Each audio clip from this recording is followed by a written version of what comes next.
happy Super Bowl season to everybody who celebrates from FanDuel, America's #1 sportsbook. If you're like me, Super Bowl Sunday is all about scoring the best seats on the couch, grabbing your favorite football snacks, and placing some super bets.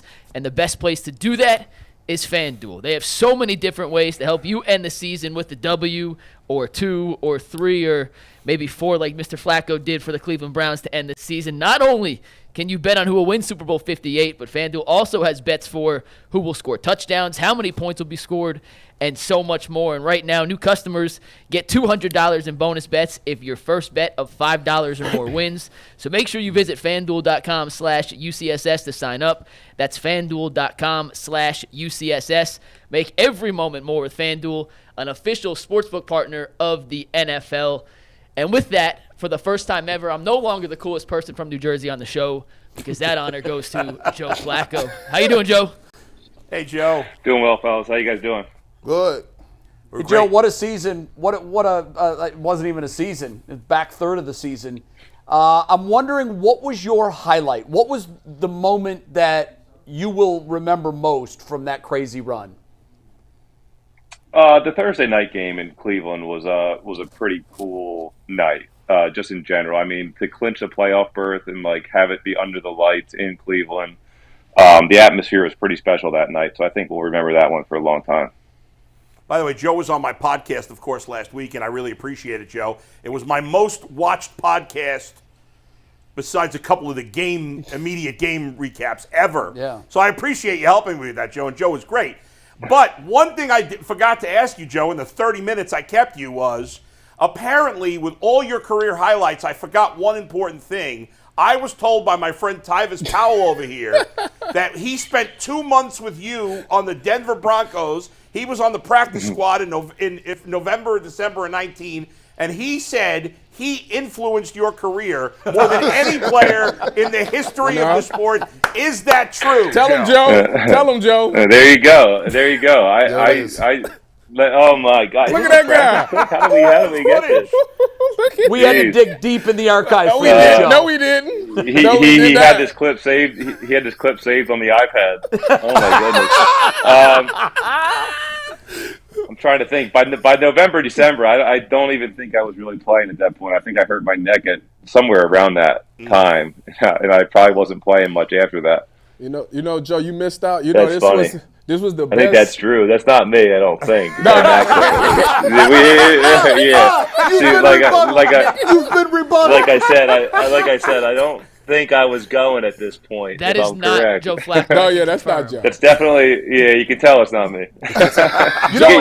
Joe, you missed out on the sometimes as a best quarterback, you're in the room, it's like. You missed out Go on ahead. the best DB that the NFL has ever seen. You know? Yeah. I believe it. You know what Joe was thinking when you asked that question? Tyvis Powell. Who's Tyvis Powell? Was he my team? Tyvis Powell. Hey. Were you the equipment guy? You gotta know your teammates. You gotta know your teammates. The guy's a national champion, for crying out loud. Joe, I'm gonna ask a real football question, man. We've been talking about scripted plays here, and people everybody got their opinion on it. What is a scripted play? Are you off track? How many you got? What's going on? How many teams do you believe run scripted plays? And to start a game. they scripted how many plays, and what goes into that during the football week? I think everybody does. I mean, maybe there's some people out there, but everybody I've been with has some kind of scripted first 15 or something like that. And it doesn't mean it's your first 15 plays. It doesn't take into account, third downs and, maybe you want a certain play on a certain hash, so you skip over one. I mean, a lot of the times that first 15 can kind of carry you the whole first half because of all the different situations you hit. You're not calling those in the red zone necessarily.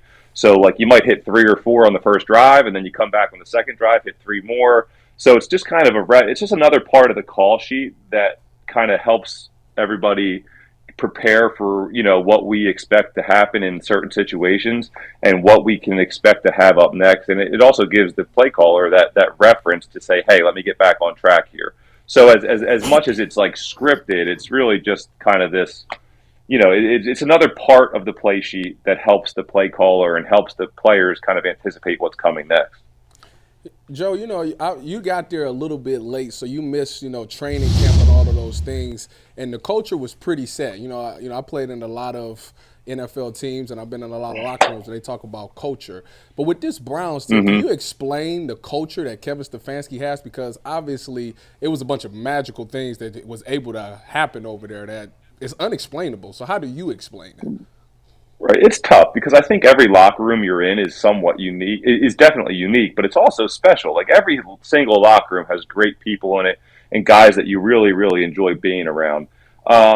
Ultimately, it comes down to everybody being able to buy into one common goal and make it more about the team than themselves.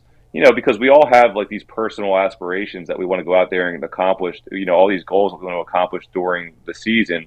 But in order to like buy in, and like I said, every locker room has great guys. But in order to buy in, like and win as a team, you have to have that unit come together. And I mean, listen, you could tell very early on that there was a good core group of guys that didn't make it about themselves. So I think when you have those few guys, the leaders, so-called, of the team, that don't make it about themselves, it makes it easy for all those other guys to buy in and have that mindset as well. Joe, there seems to be this sentiment from a lot of fans and even media members like me who didn't play. I think a lot of people feel, well, if the offensive coordinator is not calling the plays, then what's his job? And I've been saying, well, I think there's a lot that goes into it beyond just the play calling. You've worked, I assume, with offensive coordinators who were the play caller and offensive coordinators who were not, I know, right, in your career. So, like, what's the difference? Do you think lesser of an offensive coordinator who's not actually calling the plays? And does that guy still have a lot of impact in how the team performs offensively? Well, this was actually the first time that the titled offensive coordinator wasn't actually calling the plays. I think most people probably view the offensive coordinator as the guy that is calling the plays, because that is, ultimately the most important part about being a coordinator. But here's the thing: is a lot of the times, I mean, pretty much I would say all the time, in that situation, the play caller is the head coach. So as a head coach, you have so many different roles throughout the week, and you want to be able to manage the whole entire team. And you also still have to leave yourself time to be able to prepare yourself to call a game. So that means that you can check in on meetings here and there with quarterbacks, but you also want to do it with other people. You also have to leave time to yourself to be able to develop in your mind how you're going to call this game. So now the offensive coordinator, the titled offensive coordinator, obviously helps out with that and brings his experience, but he's also the guy that's able to run those meetings. Not only the quarterback meetings, but he's able to run all of the offensive meetings and speak on behalf of the guy that's calling the plays. And I think to have people that speak the same way and that can relay those messages, it's really important. When you have these types of situations, you need somebody that you trust to be able to do that. Because, like I said, the head coaching job just pulls you in so many different directions. And I'm just saying that from kind of an outsider. I mean, I have a little bit of a view on it because I see it every day, but it's not like I've actually been through it myself. But it's a heavy load to be a head coach and a play caller, whether that's offense or defense, because, listen, it's an important part of the game, and there has to be a plan that goes with that. So to find that time to carve out for yourself is really important. Joe, with that in mind, Ken Dorsey was named recently the offensive coordinator, and there's been a lot of speculation that perhaps that they went that route, that he's been a play caller recently with the Bills for a year and a half of experience. Do you get a sense that with that move that the Browns are going to shift the play calling responsibilities from Kevin to Ken? I mean, I have no idea. I as just like you guys talking about it, I wouldn't anticipate that, but I have no idea. Joe, obviously quarterbacks are competitive, right? And we showed your competitive fire through the games that you played at the end of the season. Are you one of the top 32 quarterbacks in the world, and do you still see yourself as a guy that can start? Of course I do. I mean, of course I see myself as that. Listen, I've been doing this for a long time, and it's tough to control what other people think of you. So if you don't believe in yourself, then nobody else is going to. Has there been I mean, I guess it's too early, but do you sense going into this offseason, based on how well you performed, that there'll be more interest than there might have been last year? Listen, to have expectations going into something like this, where there's so many unknowns, and you don't know. You just have no idea how people are going to view you, and there's all kinds of external factors as well that you really can't control. So I think I learned a little bit last year during the off season and during the first couple months of the season to try not to worry about those things. And even if it might be more positive than last year, I think you got to keep those things out of your head and just kind of take it day by day and be in the moment. And, we'll see. We'll see what happens. I know over the next couple months, you have all kinds of different things going on where your agent can kind of, get a feel for some teams here and there. But, we'll see what happens. I don't really want to have – I'm going to try to keep it out of my mind and not have any expectations. And like I said, just take care of what I can. Joe, when you came to Cleveland and you got into this Kevin Stefanski offense, you did an amazing job at running play action and putting your back to the defense. And, obviously it's a lot of quarterbacks that are not as comfortable. Why is it that you were so easy, or why did it come so easy for you to be able to run play action, put your back to the defense, and still be able to be comfortable to make plays? I don't think you can overthink those kind of plays.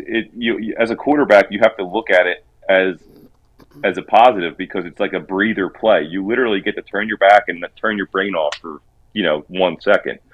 It feels like 5 seconds, but when you hear a play action, you're like, okay, here we go. Just turn your back, forget about everything for a second. Get your little pre-snap picture and come up and run your progression. So I think it's one of those types of plays where it's like, oh, here we go. We're just going to call and run it. We're just going to call and run it here. And it's one of the plays that you get throughout the 70 plays in a game that, like I said, at least the way I view it is, you can kind of, you can take a little bit of a breath and say, okay, there's not much I really have to think about here. I just have to make a good play fake and not try to not be too greedy. A lot of the times in the play action passes, you do get those big chunk plays, but it's underrated how many times defenses are ready for it and checkdowns go for 10 to 12 yards. So I think that's the biggest thing when it comes to those things, is to not be too greedy. Joe, did you watch the NFC Championship game? Are you into the games, or?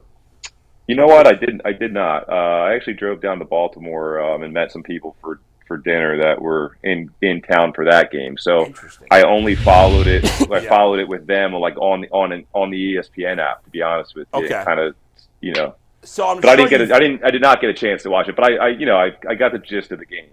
I'm curious because I'm in the minority in the media. Like, to me, Dan Campbell, this is who Dan Campbell is. He goes for fourth downs. Right. This is who he is.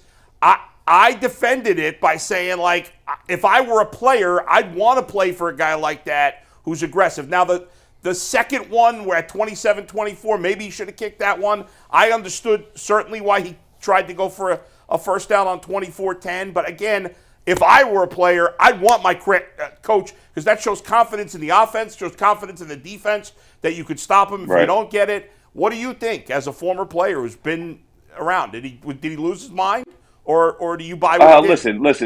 Listen. Players' perspective versus a rational perspective might not always be the same thing. That's fair. Players That's are meant to be in the game and run the situation, and whatever's called, you do it. And maybe you do respect the fact that that's what we've done all year and that's what we're going to continue to do. But I think when you look at those situations from just a general, from an outsider's view, and the amount of games that I've been a part of, field goals matter so much. I mean, they do. And I get it. I get the urge to want to discount them to a certain extent. And I get that everybody wants to be in the analytics these days, and it says, hey, go for it on fourth down and your chances of winning increase to this. But here's the thing, that's over, at least the way I understand it, they're taking those statistics over 250 snaps. Well, guess what? Guess how many snaps you don't get to run?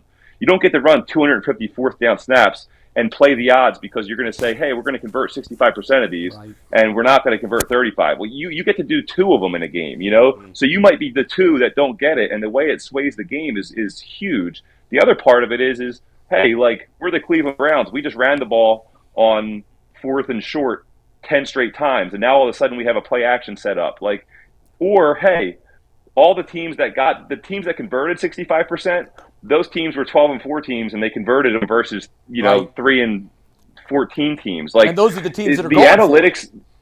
Yeah, the analytics side of the game is just, when it comes down to it, it's not like you're sitting at a blackjack table for 3 hours and you truly get to play the odds. You're playing it one play at a time, and it's almost an individual. It becomes more individual at that point. So you have to have a feel for the game and a feel for your team. The amount that in both games, the amount of times the teams went for the 4th down, I was sitting there thinking, man, and they worked out sometimes and they didn't. So obviously there's going to be 2 different thought processes there, but I'm ultimately take the field goal. I mean, how many times at the end of the half do you kick a field goal and it matters? And it's important, I think, to take the points, especially at this time of the year where those things really seem to come, into the spotlight. Joe, I got to tell you, during this season, I used to call you Flaccavelli. Because he was like Machiavelli and Tupac, and he was doing your thing.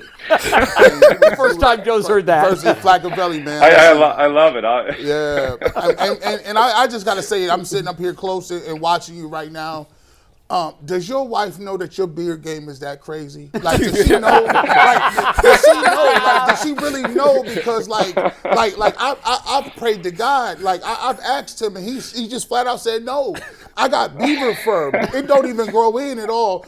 Can you give something to the people that's struggling out there to get a beard game? I mean, do you use clippers too? Like, it looks like you use black guy clippers. Like, that's lined up. You know what I do? Honestly, I hate shaving, so I'm pretty lazy. I have a set of good, hair clippers, cordless hair clippers. I take it down to a 1. I let it grow out to whenever I let it go. Usually, when the neck gets a little bit too crazy, that's when I shave again. Funny. There was a point where my wife hated it. It was probably when we were a little younger and we were still making out a lot, and she was like, "Dude, you're carving me up. You're tearing me up here." But I think at this point she's gotten used to me having, a little bit of something on my face. Crispy. I knew you was a black dude underneath that. Joe, we were calling you and Kevin the NFL's version of the Property Brothers. Man, them boys. Whose game is better? Them boys. Whew, it was Kevin's is better. He's got a little bit more salt and pepper in there, and he's committed to the beard. Like I said, I kind of just grow it out till it gets too sloppy, and then I cut it off. Like, he's actually committed. So his is definitely better. Mike, you got a story? Yeah, Joe, if we're going to take a little turn to a fun side of things, I got to know Casey Keeler very well when I worked in Texas, and they had walk-ons at Sam Houston State. And for a story, I tried to walk on for the football team. We recorded it. I had the video. I should have had it ready. I threw one pass, and he looked at me, and Coach Keeler goes, "You're a lefty Joe Flacco." If he had no talent and was 1.5 feet shorter. I'm the same person, Joe, from Jersey, and I'm the lefty short version of you. So there you go. Coach Keeler's my guy. We had him on. He had some great stories. Sounds like him. Yeah, he said I heard on an interview you said he likes to exaggerate the baseball story of your potential for quitting. sure. He definitely likes to make a story out of it. That's definitely the case. That sounds just like Coach Keeler. I let him run with it. Hey, Joe, what's next? Obviously, and I know that you're not done playing football, and I think somebody's going to bring you in for sure. And my hope is you get an opportunity to start again. But let's move past the playing field. You could coach, you could go into the broadcasting end of it, and you can have another 20-year career there. What is next for Joe Flacco when you finally put the helmet away? Man, I don't want to do any of those things. That's for sure. Coaching, 15 years ago when I came into the league, to both of those things, it was a hard no. Coaching is still a hard no. The broadcasting thing, it's gotten so out of control. with the money. It almost like tempts you to like say, why not? But It's stealing money, yeah, Joe. I'm telling you. my gosh, I really, it's not though. It's something that you want. If I was to do that, obviously I'd want to be good at it, and I don't really have a burning desire to be good at that. Like I really would rather just disappear and never hear from me again. So hopefully that's what I stick to, and nobody talks me into doing it. So I don't know. I honestly don't know. I've never known what I want to do. You know how lucky I am to get to do this, play football? Oh my gosh. Yeah. I mean, who the hell knows where I would be if this wasn't the case? So to have to think about like what's going to happen in the future, I have no idea. And like I said, I really don't want to be behind a camera doing all those different types of things, but it's probably something that I would at least mildly entertain. Joe, Deshaun is coming back from the shoulder injury. What was your relationship like, and what advice do you have for him, getting back to trying to be a really good quarterback in the NFL? Yeah, listen, I think those types of things, they heal up, and he'll and with everything at his disposal, he'll do a great job of getting back in there and making sure he's healthy and ready to roll from day one. I think the biggest thing for him is, he with that injury, it's been a couple years since he's been able to play a full year. So it's just, it's just getting back to the point where you got the full confidence going. You always need to kind of, confirm to yourself that you're capable of doing what you just did. So for him, it's just being able to settle in and, listen, I don't love to talk for him, but he knows how to do it, and he'll get himself right. Joe, we're hopeful that Nick Chubb, coming off a devastating injury earlier this season, can bounce back and be healthy again next year, because for many of us, he's been our favorite player here. The guy's been an absolute stud. Yeah, I'm sure. Yeah, as an opponent of Nick Chubb, what did you think of him as a player? I think he's unbelievable. I mean, he's so cool to watch. Just like a true running back. I mean, I kind of envision him, 20, 25 years ago, the way the league was, when you could just kind of turn around and hand the ball off to him. I mean, how incredible he is at just watching, the balance, the vision, just the athletic ability, the strength. I mean, there's so many different things about his game. He's really is incredible.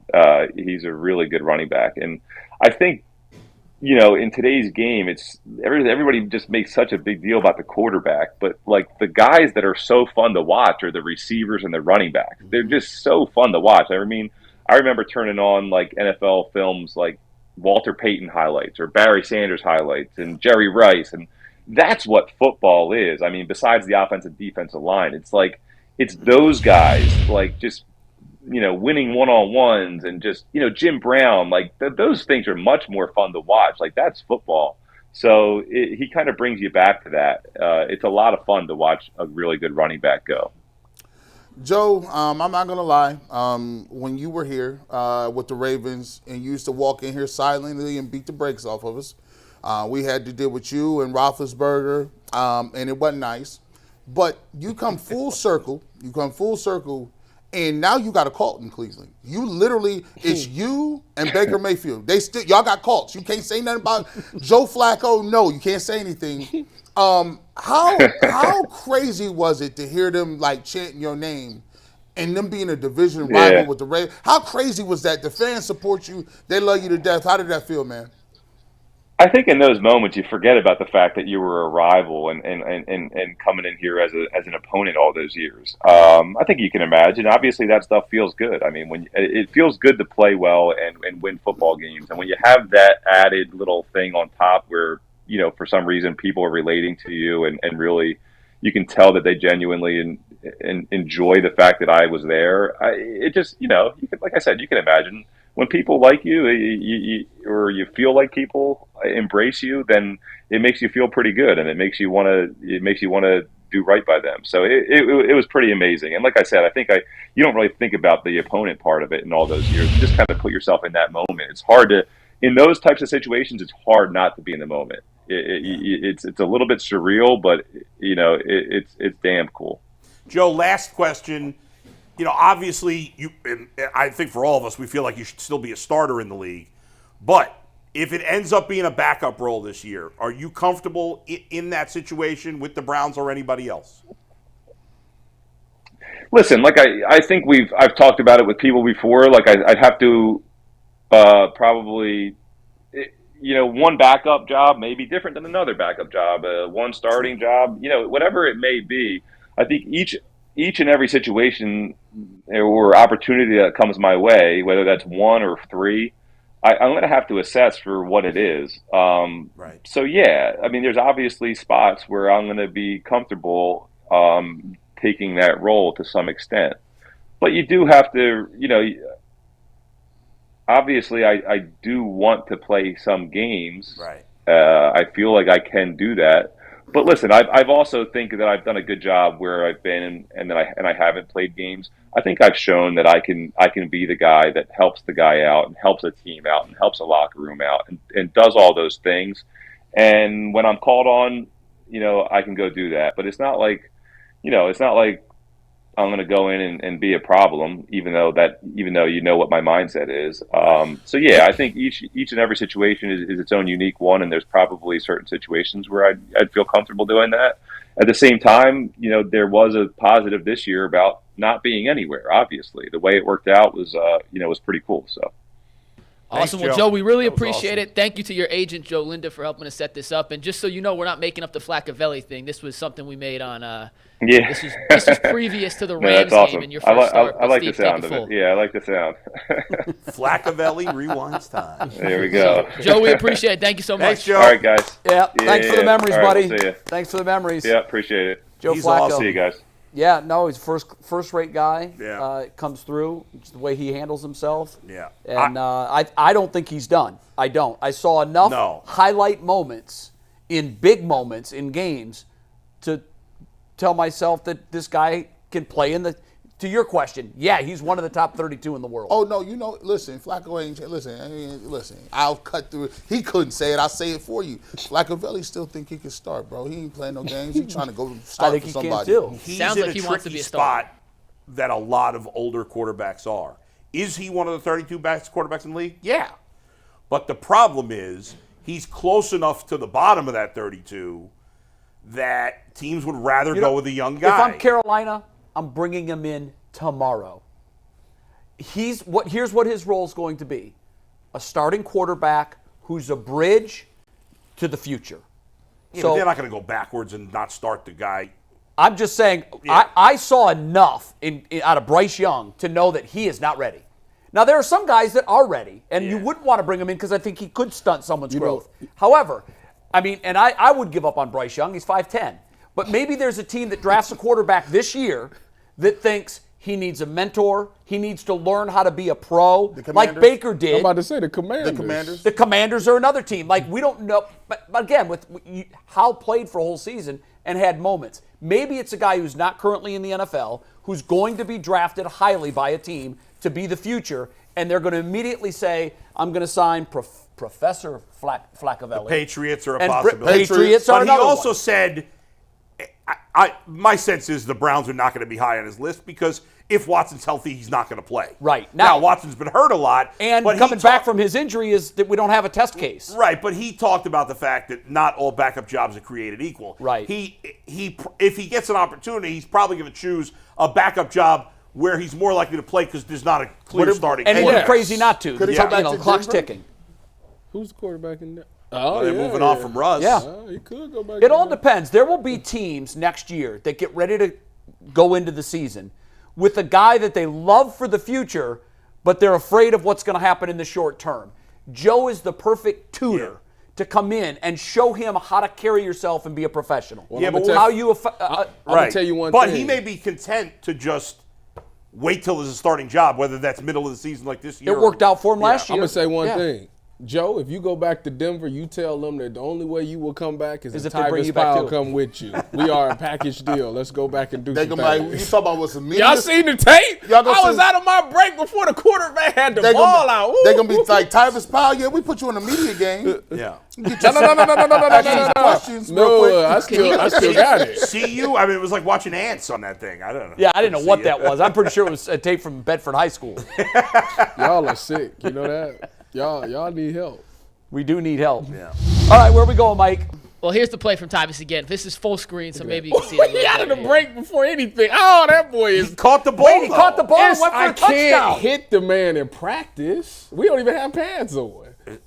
Well, Look Is at that you running across the field? No, I'm No, I'm he's in the safety. safety. What's Oh, okay. wrong with you? Gone. Ooh, he lied up. Well, Olayed him. Listen, But guess listen. what? That's night right You there. was not What Steph Curry do after he hit the game winner? Night. Tyvis, Look, that's looked like night night right to there. Tyvis, you showed that way too early. Why was you creeping? What you mean? I want you to stay middle field and then break on it. No. See, it's all about No creep. So at safety, it's all about reading your quarterback. So what I did was, and initially safeties line up at about 15 yards. For that play in particular, I lined it up Unless at you're Greg 20. Williams.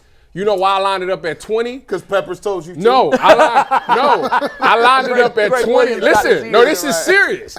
I lined it up at 20 on that play because I said to myself, I'm not backing up. I'm not taking no read steps. I'm flat-footing this whole thing. And as soon as he come out of his read, I'm taking off. So as soon as he took his drop and he hitched and that shoulder went like this, gone. I'd have loved to be in. I'd love being. See in the that locker room right with there? Tyvis. That right there is how you go from getting a PBU to getting a pick six. It's By the little way, did things you like know- that. He literally said to this to somebody in the locker room after it was done. You literally had this conversation. Yeah. This how you got to do it. I was I'm already trying- listen. listening. But you didn't How get the much- pick. How much was No, the I- defense talking, Tyvis, about, man, Drew Lock sucks?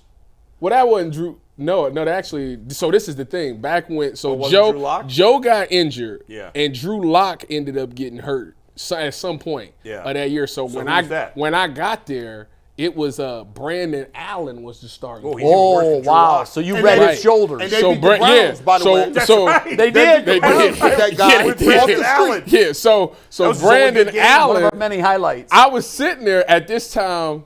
This is what my third or fourth year in the league. So I'm like, at this point, I know safety play. I can read quarterback shoulders. So I'm like, well, let me test this theory because I had learned to read the front tip He had a when tip. I was with the Browns. It was this dude by the name of what was the DB coach? Jared Cruz. I can't remember what his name is. What? His The shoulder shoulder tip. The shoulder tip. Okay. Like Yeah. it's like a pitcher tipping his pitches. Yeah, shoulder The tip. quarterback had That's to not what he tell. was thinking about there. He was Yeah, thinking yeah. about a You- pause. That was borderline. No. I said shoulder tip. I didn't say just tip. I said Yeah. shoulder That tip. was the first time.